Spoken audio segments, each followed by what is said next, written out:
Antes de mais nada, eu peço que você se inscreva no canal, curta esse vídeo, compartilhe com seus amigos e sua família, porque o nosso objetivo é estar levando aí informação para você. Quero mandar um grande beijo para os nossos padrinhos, nossos patrocinadores, e se você quiser nos patrocinar, acesse nosso link.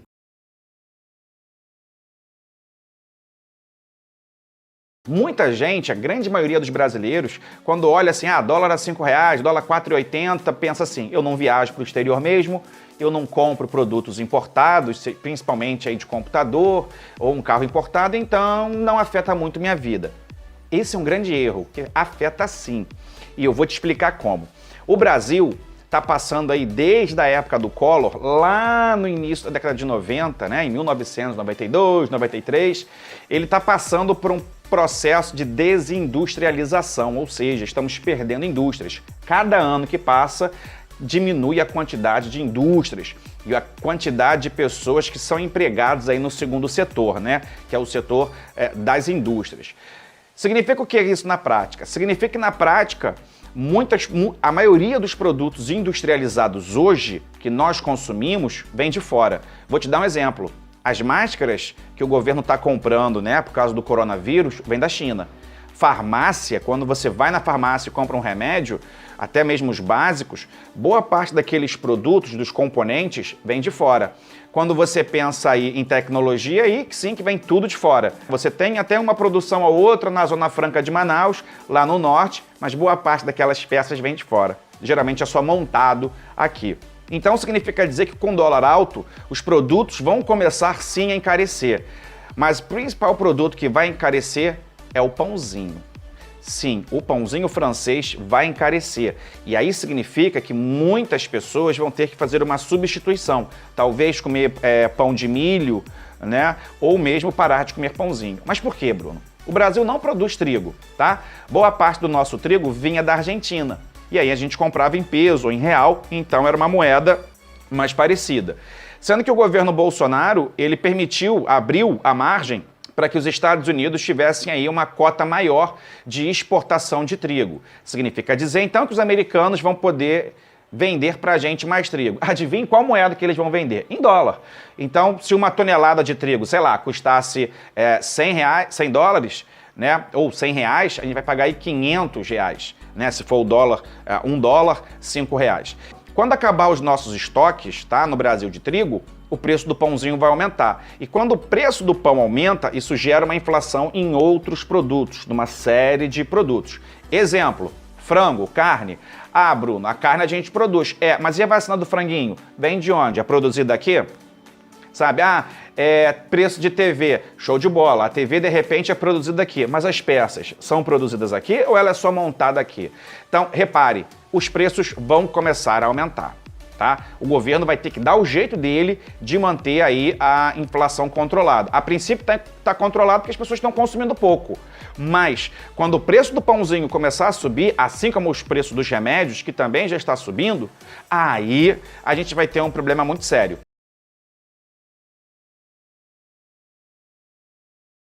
Recentemente, o governo federal aumentou o IOF, que é o Imposto sobre Operações Financeiras, tentando aí arrecadar dinheiro para um novo Bolsa Família, que vai ser chamado aí Auxílio Brasil, tá? Esse aumento de alíquota, ela vai interferir no nosso dia a dia. Vários economistas e tributaristas estão dizendo que é uma medida ineficaz e péssima para a retomada da economia, principalmente aí pós-pandemia. Eu vou trazer aqui alguns dados matemáticos para que você possa entender como que a gente vai ser prejudicado. Eu tô vendo aqui, eu tô no G1, vou mostrar aqui para vocês as novas alíquotas do IOF. A pessoa jurídica paga, que esse imposto você paga todos os dias, tá? Ele é pago diariamente, toda vez que você faz algumas operações financeiras, quando você pega um empréstimo, quando você refinancia, quando você entra no cheque especial, quando você atrasa o pagamento de uma fatura de cartão de crédito, quando você parcela a sua dívida no cartão de crédito. Então impacta no nosso dia a dia e não ajuda a economia. Vai ajudar com propostas eleitoreiras para o ano que vem, já que Bolsonaro tem perdido muito aí da sua capilaridade política, principalmente por causa da inflação, por causa do encarecimento dos alimentos. É necessário que lembremos que 118 milhões de brasileiros, com mais da metade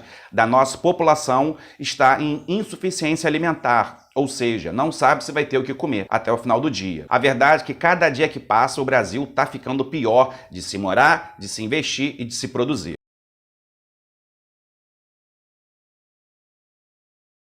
Acabei de ver aqui no jornal o Globo que a conta de luz vai subir em 20% a princípio. Isso se deve ao fato das nossas hidrelétricas estarem no menor nível de água dos últimos 91 anos. E agora, essa baixa quantidade de água vai ser repassada para os consumidores. E eu quero que você entenda que quando eu digo consumidor, eu não falo somente eu e você, pessoa física, mas também as empresas, porque teremos que ativar as termoelétricas. Para quem não sabe, o básico do sistema de energia brasileiro, ele é baseado em energia hídrica, ou seja, nos rios. De fato, quando há pouca chuva, acaba tendo menos água. Tendo menos água, aí é necessário, para não ter um apagão, que se use a energia das termoelétricas. Essa energia geralmente vem do carvão, mas também do gás natural. Então, tem toda essa conexão, toda essa ligação. E por que exatamente agora, Bruno? Porque o governo já está prevendo que pode ocorrer até o final do ano, se continuar do jeito que está até novembro, que é quando começa o ciclo de chuvas no Brasil, uma diminuição da vazão dessa água. Então, a princípio, esse aumento vai ser aí de 20%. Podendo ser mais. E aí há uma outra questão que eu quero levantar aqui com vocês para que vocês possam entender. Recentemente, o governo federal está com a vontade, o desejo de vender a Eletrobras, uma das maiores, se não a maior empresa da América Latina. De fundamental importância entender que não é necessário vender a Eletrobras, ela tem dinheiro suficiente em caixa e, de fato, de acordo com vários especialistas, o problema não é a Eletrobras. Você não precisa vender a Eletrobras, ela pode dar lucro, como já dá, ela pode sozinha investir nas áreas certas, seja a construção de mais hidrelétricas, na construção de um parque eólico, por exemplo, no uso da energia solar. O problema é como o Brasil administra. Se não bastasse tudo isso, a própria ANEEL, a Agência Nacional de Energia Elétrica, já disse que se privatizar a Eletrobras, provavelmente a conta de luz ficaria ainda mais cara. Atualmente, a Eletrobras vende aí R$ 60 o megawatt da luz. Se for privatizado, pode ir para 100, 120 reais. Então isso vai impactar no nosso bolso. Bruno, eu já não aguento mais pagar uma conta de luz tão cara. Vai ficar mais cara? Vai.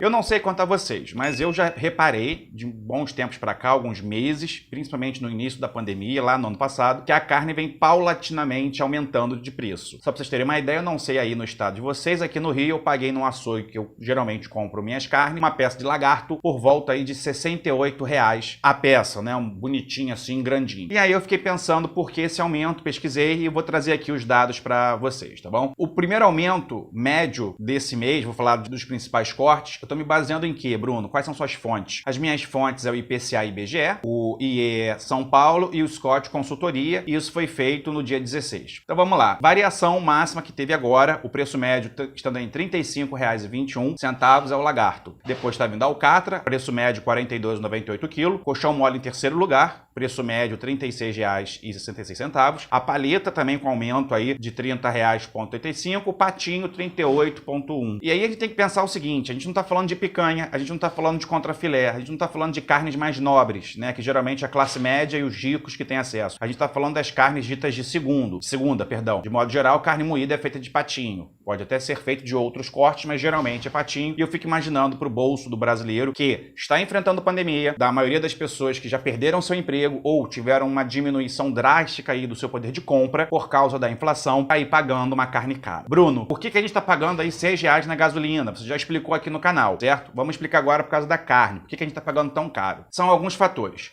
O primeiro fator é que a nossa carne, somos o segundo maior produtor de carne, somos um dos maiores exportadores de carne do mundo. Então, como essa carne bovina, principalmente, ela é uma commodity, nós exportamos muito ela para o mercado externo. Como o real está desvalorizado frente ao dólar, o dólar está batendo aí 5,70, 5,60, dando uma pequena oscilada, mas está na casa dos R$ 5.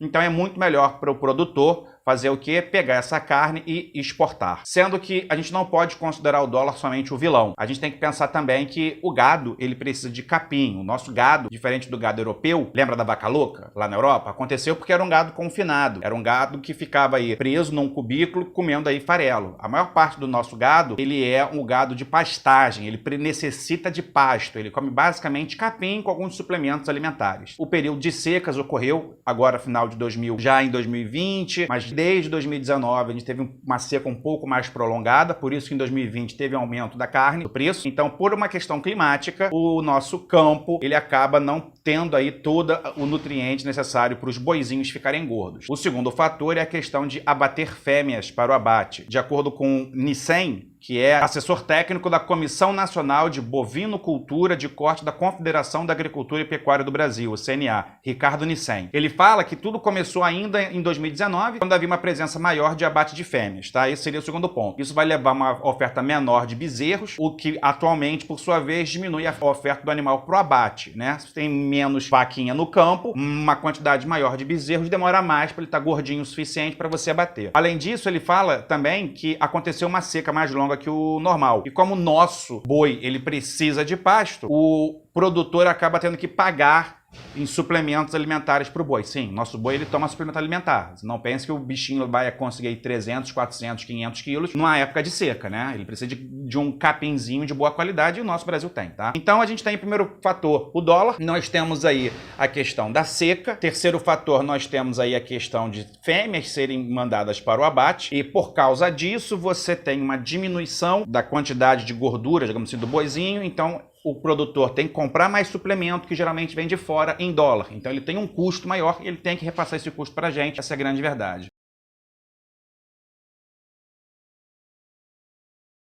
Primeira coisa que a gente tem que entender é que em 1997, o então ex-presidente Fernando Henrique Cardoso assinou um decreto e aí acabou com o monopólio da Petrobras na produção do petróleo. Mas ela ainda hoje é a maior produtora e controla toda a cadeia de refino de petróleo, detendo aí mais de 90% através da sua subsidiária BR Distribuidora, tá?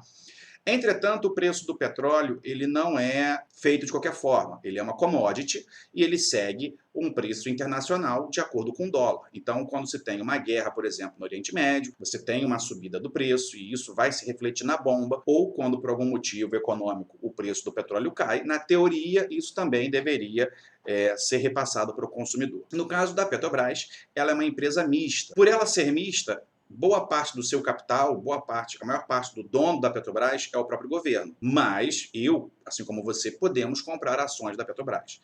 Então, de um modo geral, já ocorreu no Brasil e até recentemente, vamos pegar aí o ex-governo da presidente Dilma Rousseff, onde ela teve a brilhante ideia de quando o barril do petróleo estava muito alto lá fora, congelar o preço no Brasil, e aí esse preço não foi repassado para o consumidor. E com isso, a Petrobras teve um prejuízo de casa de bilhões de reais. O ex-presidente Michel Temer também fez isso, também tentou congelar o preço através do tributo do CID, que é um tributo federal, a gente já vai falar sobre ele, e recentemente o atual presidente Jair Bolsonaro também já impediu aí um aumento do tributo em relação ao diesel. Mas como é que funciona? De maneira simples e fácil. De modo geral, é assim, a Petrobras vai lá, extrai o petróleo, esse petróleo é levado até a refinaria. Uma vez que chegue na refinaria, ele é processado e vira gasolina, querosene e diesel, ok? E aí, depois da refinaria, quando ele vai para a distribuidora, ele recebe injetado álcool. E aí vira o que nós chamamos de gasolina comum. Depois que chega na distribuidora, ela vai distribuir para os postos de gasolina. Os postos de gasolina vão comprar esse combustível. E aí você, quando vai encher seu carro, você vai pagar um preço X. O que vem nesse preço X? Vem o custo do transporte, vem impostos federais, mas principalmente impostos estaduais. E o principal imposto é o ICMS. Tá?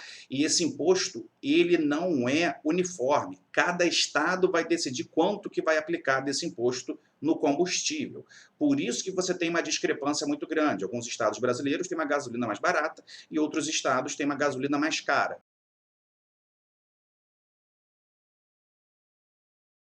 A gente está vivendo hoje um período de inflação no Brasil e os salários não estão acompanhando. A gente pode chegar num dos piores cenários, que seria a estagflação, ou seja, uma economia estagnada e inflacionária. Mas, Bruno, o que leva um país a ter uma inflação alta ou descontrolada? São 3 fatores. O primeiro fator, de acordo com o mestre em economia, o Rodolfo Alves, a primeira causa é quando há um descompasso entre a lei da oferta e da procura. Quando você tem um produto, por exemplo, pão, um pãozinho, e muita gente quer esse pãozinho tende a aumentar o preço. Isso é inflação, então ele vai ser inflacionado.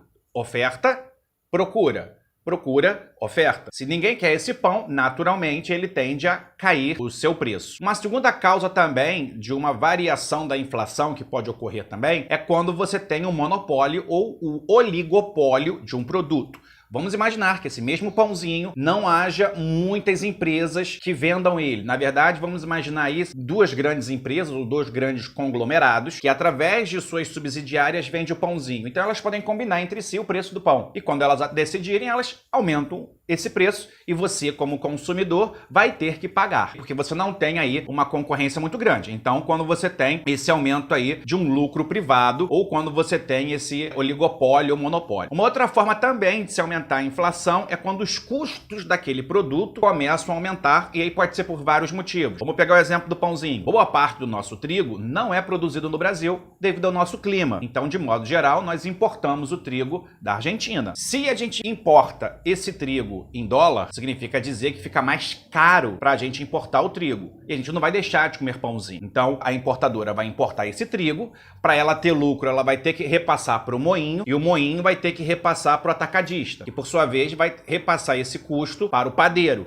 E o padeiro vai lá, vai produzir o pãozinho, o pão francês, por exemplo, e vai repassar para o consumidor essa alta de preço. Logo, esse preço tende a subir, o que gera inflação. Mas a inflação em si, ela é ruim? Depende. Se o poder de compra do brasileiro, se o salário do brasileiro acompanha no mesmo ritmo ou da mesma forma que a inflação, não é ruim esse aumento natural dos preços, porque seu poder de compra também está seguindo. Agora, se o seu poder de compra é X e a inflação começa a subir, você começa a perder poder de compra. Vamos dar um exemplo básico. Vamos supor que você ganhe R$1.000 por mês. Então, no ano 1, você ganhava R$1.000. Se a inflação for 5% ao ano, em 5 anos, foi um acumulado aí de 25%. Significa dizer que lá do ano 1 até o ano 5, o seu salário de R$1.000, já que aumentou em 25% a inflação, seu poder de compra é de 750. Ou seja, você perdeu R$250 do seu poder de compra. Você continua ganhando R$1.000, mas na prática, esse dinheiro está desvalorizado